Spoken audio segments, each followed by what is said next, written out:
Hello and welcome back. It's been a while, hasn't it?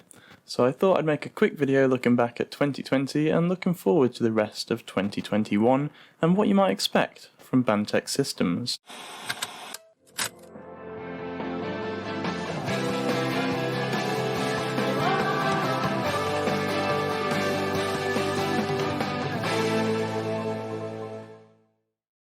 Now before we get into it, I've created a Facebook page and not so long ago also an Instagram account, so give them a follow if you're on both of those platforms.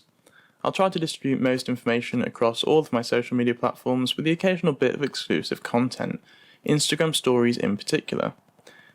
And of course, my Twitter's still there where I post most of my updates and any important information.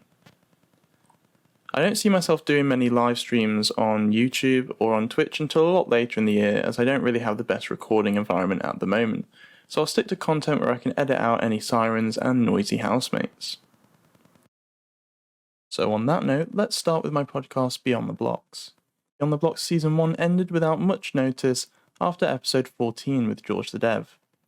I didn't know at the time that would be the last episode of the season and that it wouldn't be one immediately after, otherwise I'd have probably mentioned it in that episode. So when's the next episode? Who'll be featuring on the podcast, and why such a long break? These are all great questions that I'll tackle in chronological order. Number 1. Why did the season end? So the lack of episode 15 was due to a number of different reasons. COVID-19 restrictions hit a really awkward time for me just as exam period was looming over the horizon, my final year dissertation was reaching a climax, and I was preparing to be deputy stage manager for a theatre show. My juggling act of Beyond the Blox, Roblox game development, university assignments and revision, backstage support for theatre shows and spending time with my friends, girlfriend and family was already reaching an unsustainable level, and coronavirus just added extra work and uncertainty on top of it all. The theatre show was cancelled, so I suppose that saved some time there, but so was face-to-face teaching at university, making it even harder to complete my assignments and my dissertation. I also had to pack up all of my belongings and head home to my parents, an environment that just isn't quiet enough to record podcast episodes there. Several things had to give way to make space for the challenging exam period, and the podcast was the main casualty of that. Number 2, why didn't Beyond the Blox resume after exams? Well, the last episode was on May, and so by the time summer rolled around, it was clear that it was, at the very least, the end of the season for Beyond the Blox. So why didn't I start a new season over summer? Well, a combination of reasons. I couldn't record well at home due to background noise and spending time with family. After moving into my new house later in the summer next to a main road in the city centre, recording there wasn't much better. I'd lost motivation from the abrupt ending to the last season, and getting going again was tough. These episodes take a lot of preparation and editing, and I lose a lot of development time to make them. And every time I'd log onto Twitter, it seemed another new Roblox podcast had started. When I made Beyond the Blox, it was to fill a gap. There weren't many podcasts at the time, certainly none that were active and putting out new episodes. So whether these new ones were inspired by me or not, the gap was well filled at this point, and I questioned whether Beyond the Blox was needed anymore. Ultimately, I've arrived at a place where I don't think I could ever do something non-profit making on a weekly basis like Beyond the Blox again, at least not in that format. Which brings me on to the final question. 3. When is the next episode coming? So I've loved all these episodes I've made. They were massively fun, the guests were amazing, and I think probably from around episode 9 with 22 pilots onwards, I'd really discovered the type of podcast I wanted it to be. A casual chat between developers about their experiences on the platform, their goals and motivations, to be kind of conversational but also topical. I want to carry that on. I want to make more episodes, but they need to be high quality. They need to be about things I'm interested in, and they need to be without a tight, fixed schedule.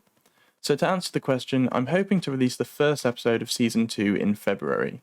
During 2021, Beyond the Blox Season 2 will contain infrequent episodes that will be standalone specials with guests that I invite onto the show, as and when I get a chance to.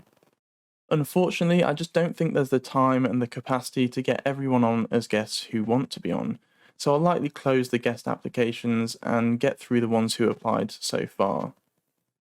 So stay tuned, pop the notification bell on, or follow me on one of the platforms I mentioned earlier, and I'll let everyone know as soon as an episode is released. So next I wanted to talk about something I've been working on over Christmas, and I'm really excited to get it going. In the past couple of years, we've experimented around with merchandise for BanTech Systems, Beyond the Blox, and Stepford County Railway.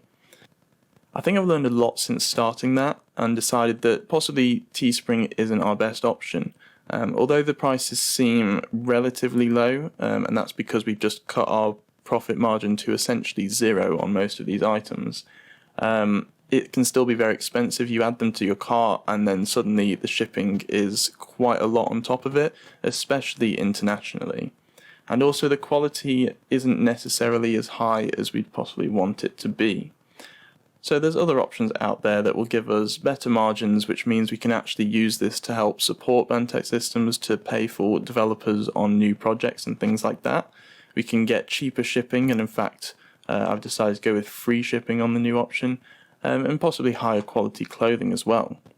So that's why I've been designing a new merch store from the ground up with new items, new designs, and I'll be launching that with BanTech Systems merch over the next few weeks.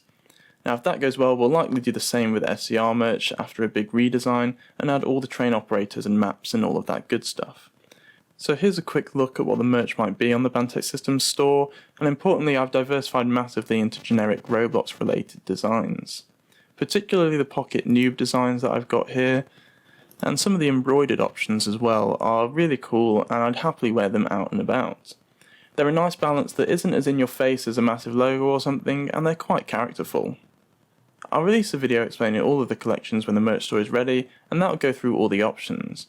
But importantly, I wanted free international shipping on absolutely everything in the store, with the exception of Australia and New Zealand, which will pay an extra £1, and EFTA states in Europe, which will pay an extra £2. The UK, USA, Canada, South America, EU, Asia, and everywhere else will be completely free shipping on every single item here. So although the price might seem a little bit higher here, it's not actually much higher than the Teespring one when you've added shipping and all that sort of stuff onto it as well, especially for international customers, and also the quality here is a little bit better. So I think in terms of quality per price you pay, it's a lot better, especially for the embroidered items. So as I mentioned, if that launch goes well for BanTech Systems, then expect to see a completely new SCR merch store a month or so later with completely new designs, getting rid of all these old ones, using the new logos, the new branding, the new operators, and the new maps. So let's talk SCR in general now, as I know a lot of my followers are from the work I do for Stepford County Railway. But for anyone who doesn't know, it's a railway network game that lets players assume various different roles on the UK railway, starting with being a passenger or driver, and through training they can unlock dispatching, guarding, and signalling abilities. A lot of work in 2021 was spent on upgrading and improving various aspects of the game, notably adding a training reservation system, moving our data storage system to Amazon Web Services, switching to human announcements on board trains, onboard passenger information screens, adding the guard role, updating the branding across the operators, a shift to mesh trains, adding 2 new 3D modelling developers to my roster, a new signalling system, a new interface to control that system, and just sneaking over into 2021 is the new Training 2.0 system that dramatically reduces training time and adds really helpful guides into the game for all roles. Now that's just the bits that I was involved in. There was plenty of scenery, extensions, routes and trains added to the game too. So looking forward, what does 2021 hold? Well, I've been promising it for a while, but signalling and training took priority for a bit. So a new sound system and an improved movement system is still very much on the cards and high priority. Training 2.0 needs to be extended to signalling first, which is a big challenge, and we're also releasing more tools for supervisors to perform trainings even more efficiently. On top of that, look forward to a human voice for station announcements, much smarter platform allocations, a GUI overhaul, and various other small features in the works.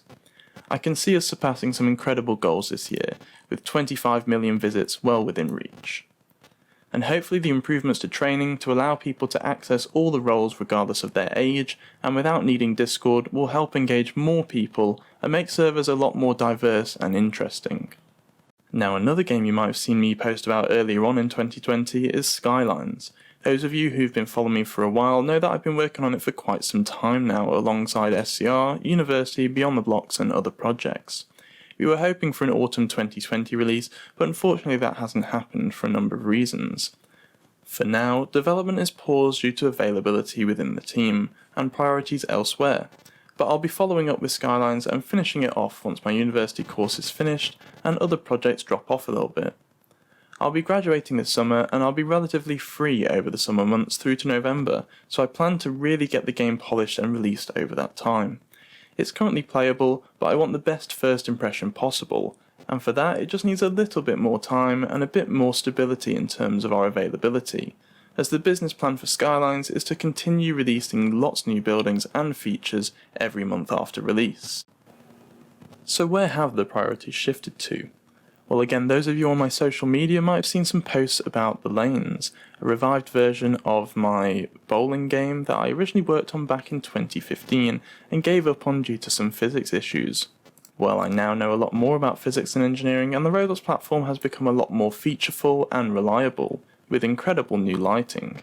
So now seems like a great time to get it going. It's a game that I'm working on entirely by myself, from concept through to the implementation of scripting, 3D modelling, sound design, animations, and graphics. So what that means is it's only dependent on myself and my own schedule, which makes it a great project to fill gaps in my time and progress it when I want to. There's a bit more to do, as you can see the outside is not finished, but I'm currently predicting a mid-February release for the game, with updates to follow to flesh out all the features and deliver some video arcade mini-games for you to enjoy between bowling games. I'll definitely post a lot more about it on social media as that progresses. So game-wise, we're looking at hopefully 2 original releases from BanTech Systems, as well as some further work on SCR. Fingers crossed all goes to plan, and hopefully we're a little bit more prepared this year to deal with uncertainty than we were last year. So finally then, to finish off this video with a bit of a life update, like I mentioned when talking about Skylines, I'll be finishing my university course and graduating this summer, which both means more free time and moving to a new house where I can have a bit more control over the noise levels and distractions. At university, it's important to spend time with my friends while we have the chance, as we'll all be moving across the country after graduation, so I've been spending a little bit less time on Roblox creating content and a little bit more time in their company. I imagine after graduation that will shift a little bit more, and I'll simply reserve weekends for that sort of thing, using the working week for game development. As always, plans can and do change, so be sure to follow me on Twitter, Instagram, Facebook, and here on YouTube to hear about what I'm working on and to get a first glimpse at games and projects that might be released soon.